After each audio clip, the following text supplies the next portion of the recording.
Most people think gold is discovered in a moment of luck, a flash in a pan, a glittering surprise pulled from a riverbed or cracked from a rock. But that belief hides a much deeper truth. Gold is not found by chance. It is released by process. Long before gold becomes a bar in a vault or a hedge in an investment portfolio, it exists locked inside stone, compressed, fractured, and hidden by forces that operate far beyond human timescales. And those who understand this process don't just find gold. They understand value before it becomes visible. This story does not begin at the surface. It begins underground, where gold is not free, not shiny, and not valuable to anyone who does not know what they are looking at. Gold ore is not gold as most people imagine it. It is rock that has been changed, chemically, structurally, and economically, by geological pressure.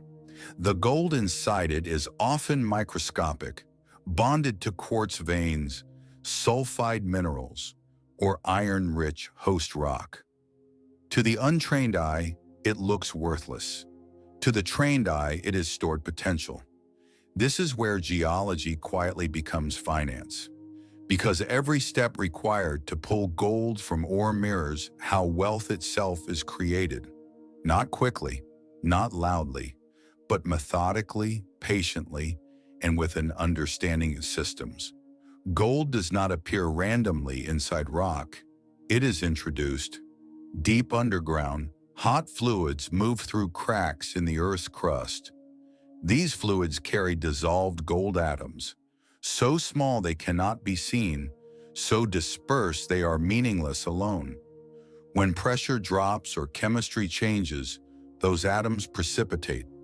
They settle into fractures, along quartz veins, or inside sulfide minerals like pyrite. This is the first trap, and every trap creates concentration. Ore exists because something slowed the system down. A fault line, a temperature gradient, a chemical boundary. In finance, wealth forms the same way. Capital flows constantly, but it only accumulates where friction exists. Where something interrupts movement and allows value to settle. When prospectors break open gold-bearing rock, they are not finding gold. They are revealing where the earth decided to stop moving it. The first step in pulling gold from ore is recognition, knowing the difference between barren rock and host rock, understanding texture, color, and structure. Quartz alone means nothing.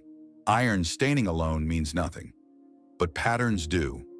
Gold-bearing ore often shows signs of stress, crushed quartz, brecciated rock, angular fragments cemented together. These are not random. They are evidence of violent geological events that created space where gold could enter. This matters because value always enters where structure fails. Once ore is identified, the process becomes physical. Crushing the rock is not about brute force. It is about liberation. Gold cannot be extracted until it is separated from what holds it. In small-scale prospecting, this means breaking ore into gravel, then into sand, then into powder. Each stage increases surface area. Each stage exposes more gold, and each stage reflects a principle investors understand instinctively. Value must be accessible before it can be realized. Locked value is not wealth, it is potential. Historically, entire economies were built on this step. Stamp mills, ball mills, crushers powered by water, steam, and eventually electricity. Not because gold was rare, but because accessing it was expensive. The difficulty of extraction is what preserved its value. This is why gold still matters today. Modern investors often focus on charts and prices, but the price of gold has always been anchored to one reality. It is hard to get out of the ground. No technology has ever changed that. We can refine faster, transport easier, trade globally, but the extraction step remains slow, energy-intensive, and limited. When you crush gold ore, you're participating in the same constraint system that central banks quietly respect. After crushing comes separation. Gold is heavy, extremely heavy. It does not behave like most materials. In water, it sinks aggressively. In motion, it resists displacement. This is why gravity separation works even at small scales. Panning is not primitive. It is physics. The same principle used in modern processing plants applies in a pan. Density sorting. Gold settles. Waste moves away. This is where patience becomes measurable. You cannot rush gravity. You cannot argue with density. The pan rewards controlled movement, not force. Investors who survive long cycles learn the same lesson. Aggression increases noise. Precision increases yield. In many gold ores, however, gravity is not enough. The gold is too fine, too chemically bound. This is where the story becomes more complex and more revealing. Gold often hides inside sulfide minerals, especially pyrite. To release it, those minerals must be broken down. In industrial settings, this involves roasting, pressure oxidation, or chemical leaching. In small-scale settings, careful grinding and selective processing. The important point is not the method. It is the reality that gold resists release. It does not want to be free. This resistance is not a flaw. It is the reason gold retains monetary relevance centuries after its discovery. Every ounce of gold represents not just rarity, but accumulated effort, energy, time, risk. This embedded cost is what makes gold different from currency created by policy or code. When investors allocate to gold, they are not betting on excitement. They are acknowledging friction. Gold ore teaches this lesson directly. Most rock yields nothing. Some yields trace amounts. A few yield enough to justify effort. The ratio never changes. Only the tools do. Understanding how gold is pulled from ore changes how you see markets. You stop chasing surface shine. You start looking for structure, for traps, for systems where value accumulates quietly while attention is elsewhere. In the field, experienced prospectors don't ask, "Is there gold here?" They ask, "Could gold stop here?" That single question separates luck from strategy. In investment, the same question applies. Gold is not produced on demand.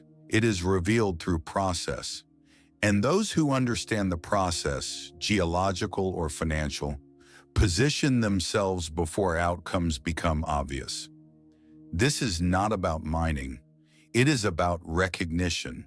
Because long before gold becomes an asset, it is a decision made by the earth. And long before it becomes wealth, it is a decision made by someone patient enough to understand what they are holding. Once gold has been released from the rock, a new reality becomes unavoidable. Extraction alone does not create value. Judgment does. At this stage, the difference between a hobby and a sustainable opportunity becomes clear. Every gram of gold recovered carries a cost: time, energy, tools, and patience. What matters is not how much gold exists in the ore, but how efficiently it can be separated without wasting more than it returns. This is where geology quietly becomes economics. Experienced operators understand that not all gold-bearing rock deserves processing. Some ore is rich but inaccessible. Some is accessible but too dispersed. The most valuable material lies at the intersection of concentration and simplicity. Gold that can be liberated using basic tools, gravity, and careful technique is gold that retains margin. This principle governs everything from backyard prospecting to industrial mining. The scale changes. The logic does not. In small-scale extraction, The smartest approach is restraint, crushing only what has already proven itself. Processing in stages, observing how the material behaves before committing further effort. This disciplined progression mirrors how long-term investors deploy capital, incrementally based on confirmation rather than excitement. Water becomes the next filter, not just as a medium, but as a test. Gold responds predictably. Lighter material moves quickly, heavy material resists. With each controlled wash, the system reveals what truly belongs. This predictability is not exciting, but it is powerful. When fine gold appears, the process slows further. Rushing at this stage erases gains made earlier. Fine gold requires careful control, minimal turbulence, and awareness of loss points. The same is true in financial systems. The closer one gets to true value, the less margin there is for error. Loss rarely comes from lack of opportunity, it comes from impatience. Another overlooked factor in ore processing is consistency. Working the same geological environment repeatedly builds familiarity. Rock type, fracture pattern, mineral association. These details become intuitive. Yield improves not because conditions change, but because perception sharpens. This is how advantage compounds quietly. Over time, operators begin to recognize which signals matter and which are noise. Iron staining without structure, quartz without sulfides, color without context. These lessons are learned through restraint, not volume. The same discipline defines durable investment behavior. Repetition without learning wastes resources. Observation without action wastes time. The balance between the two is where progress occurs. Eventually, a threshold is reached.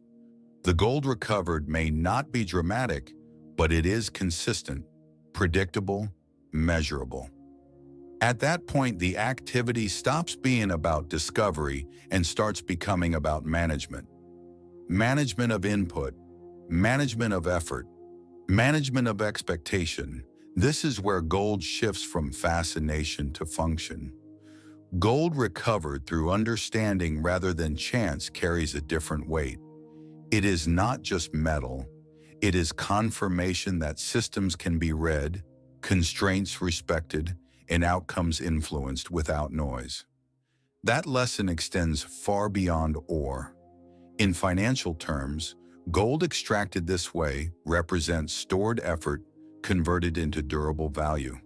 It does not depend on narratives, forecasts, or optimism. It depends on physical reality. And physical reality has a way of outlasting opinion.